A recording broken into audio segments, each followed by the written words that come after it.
Alright guys, so we are going to make a zombie tumbler. So first you see me sculpting the face. I'm using the little silicone tools to kind of mesh down the nose. I push the nose up and then create the indents in it to kind of look like the nose was eaten off. After that, I kind of indented where the eyes are going to go. I'm smoothing out around the areas so there's no big bulges in there.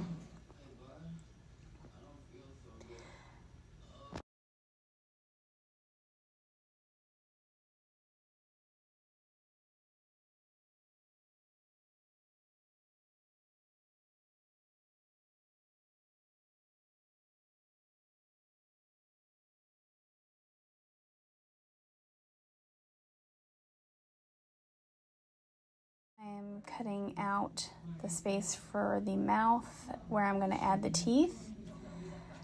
So I use the square cutter to kind of cut that piece out so I can get it down to the stainless steel.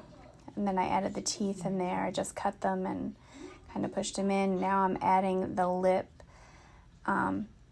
just the way that it's going to kind of look tattered and torn. I'm smoothing in the bottom lip.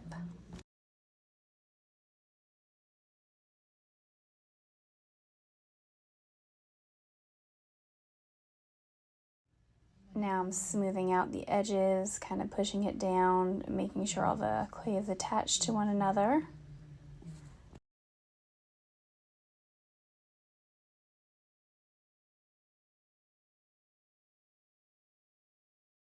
I'm adding a little bit of the chin in there so I can kind of make it look like it's been ripped off, as well as giving the look of the face being sunken in, so I added some extra clay to where the eyebrows would be.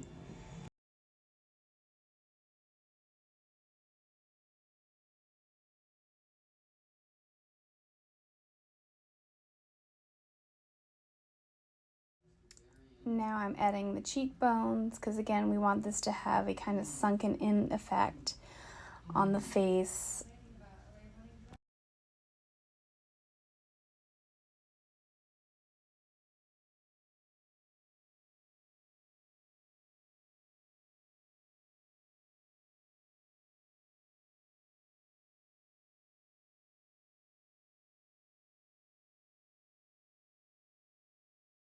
Next you see me here, I am actually making the eyeballs.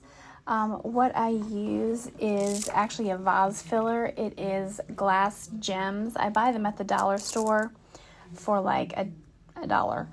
I just paint on the back of it a little black dot, and then I kind of muted the color with a blue to kind of give that glazed over glossy look. Now you see me adding clay around the eyes to kind of hold the glass eyes into place.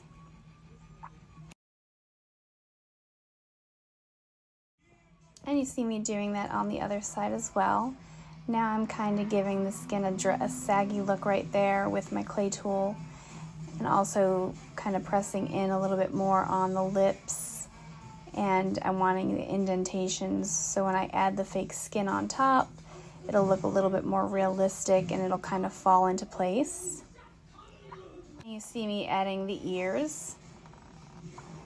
And I just kind of push them in there, kind of give them a little fold, and kind of blend them into the rest of the skin. Right here is after I baked it, and when I bake it for 275 for about 50 minutes to make sure everything is cured properly. What I'm doing now is I'm taking Mod Podge and facial tissue and just peeling the tissue separately, adding it to the skin, adding it to the clay, and then adding the tissue on top of it to make the fake skin. And here you see me using a little makeup brush to kind of push it into where I want it. And then you're just going to keep doing that around the whole entire face and kind of give it that realistic look. I normally kind of bunch it up just to kind of make those rips and tears where I want it to look like the skin has been cut.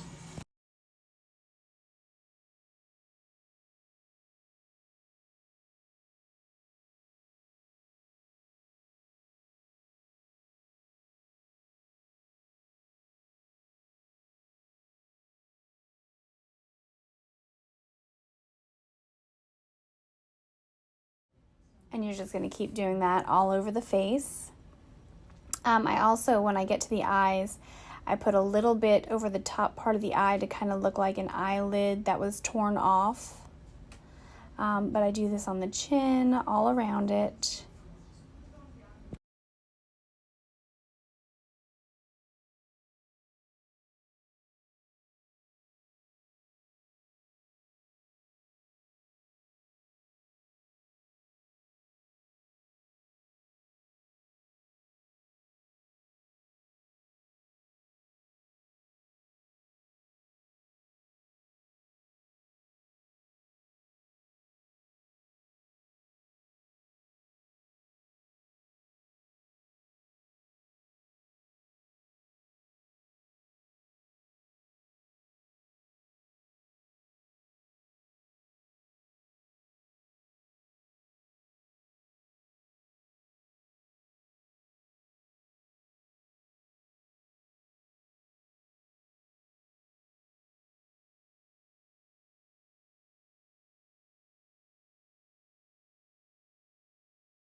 Right here, I just balled up a little bit of the tissue and applied it, and then used my little makeup brush to kind of push underneath it to kind of give a piece of like raised skin.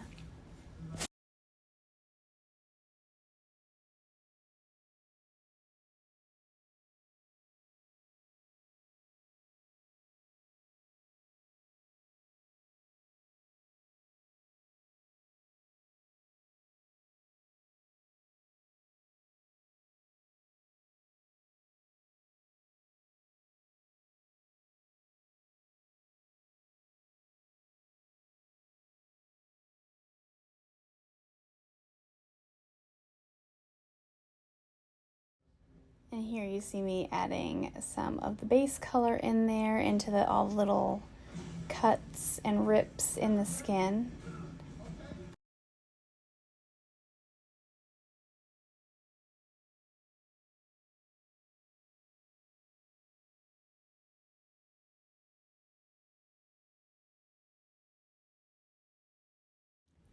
Here I am blending in some bruises to give it a more realistic look on the tears. I used yellow, green, a dark purple, and a burgundy color to get that effect, and kind of just blended them out, as well as a flesh-toned color skin paint. And here you see me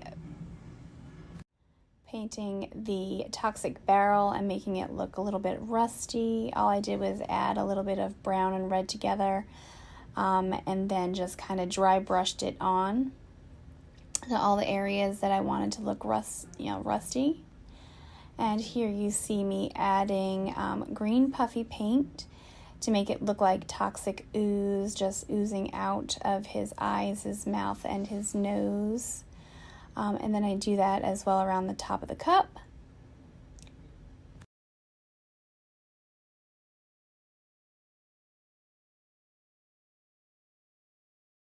And me personally, I kind of draw the little lines down for where I want the major drips to be.